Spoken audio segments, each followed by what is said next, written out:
So everywhere I go, I can't help but see problems. But because I've been in software development so long, 25 years now, so I, of course, can't help but start creating solutions. So I was at a popular ski resort in Southern California, right? Well, let me set the stage. So, popular ski resort. It's middle of winter, but we don't really have any snow. And hello, thank you. And so, yeah, still packed, and there's a whole lot of people, and about 160, $170 a day pass. Um, and there's a kiosk in front of the ticket booth, but there's a couple of really cool teenagers giving out tickets to the people who didn't order online.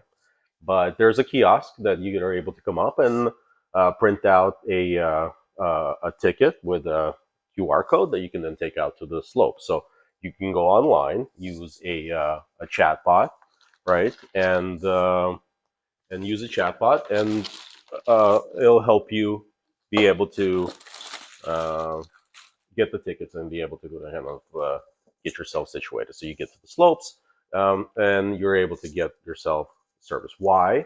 Because the mountain is completely packed. And how would they solve this? Well, they're probably going to solve this a similar way that Disneyland was solving this. Now, they're not the only ones that are having these problems. I'm sure a whole bunch of you saw these videos of going viral ones online where all the resorts have these enormous lines, and the weather's not good, right? In a lot of cases, and just these enormous lines that people are waiting to get to the lift. They're just not able to. It's not really safe. So how are these resorts that are seeing like more and more congestion in their parks? How did Disneyland deal with that? Well, they introduced the fast pass, right? They want to have an experience for people that are able to afford it, and then the experience is similar to what it is that is being advertised online, right? In these commercials, you get there and you're fast into the action. It's never you get there and then you wait in line for an hour and a half, correct? So what are they doing? They're introducing more and more online services, right? There's an attachment now with the concierge, with the chatbot that's helping you out, that's guiding your experience, right? This is a fantastic way. It can go from the beginning all the way until you're in the park. Even um, be able to service vendors even better, right? So because you're able to kind of guide where the person is going to go. You suggest, they want to eat hamburgers or they want to eat pizza. So well, now the pizza place can be notified that expect the client. And now we're talking about, of course, transactions for all of this. Well, what's the safest way? It's probably not necessarily credit cards. Most likely crypto, blockchain. Now I don't say crypto lightly, but uh, each park could have their own coin that they would very much benefit from having to be able to manage, and that services the financial side of inside the park. So a lot of benefits to that, client royalty and loyalty programs, that kind of thing.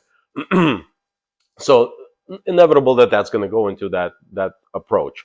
Now these AI concierge systems that are going to be built to manage this, they're going to get more and more sophisticated. They're already going to be using the chatbot agentic systems, right?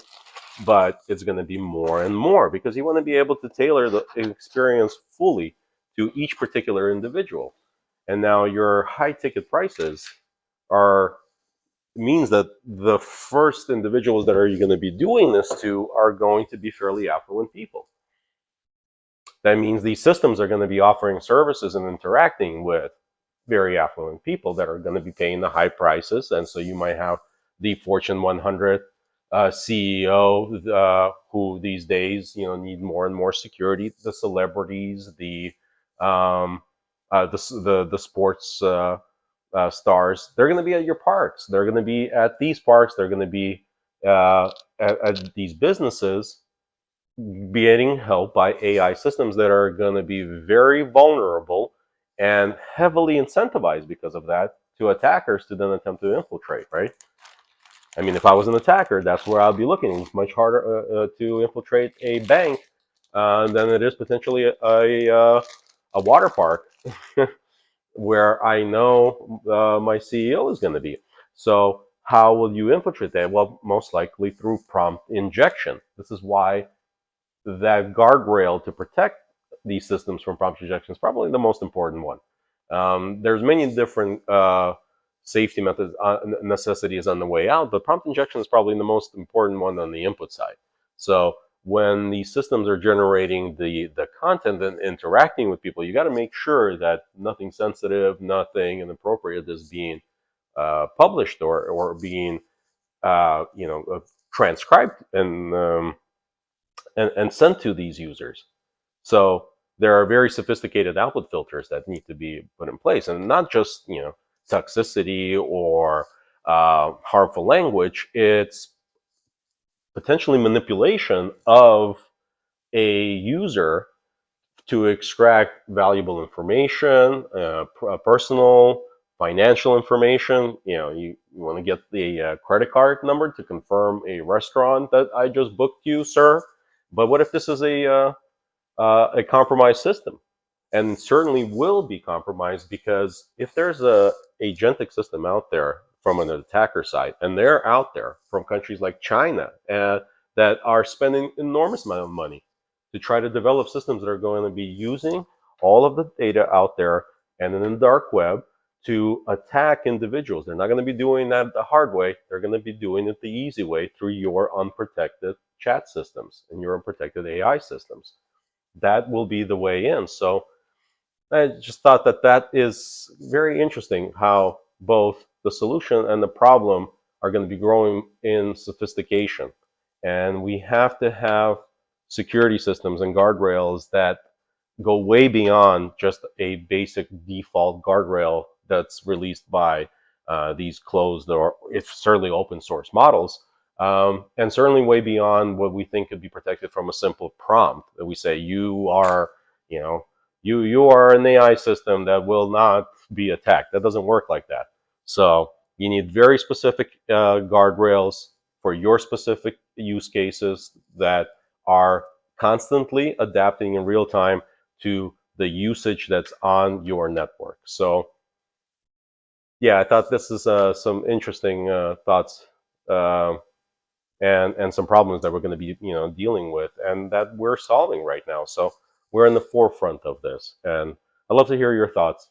Let me know what you think on this, and then what's your experience right now with agentic AI and trying to secure these systems. Cheers, guys.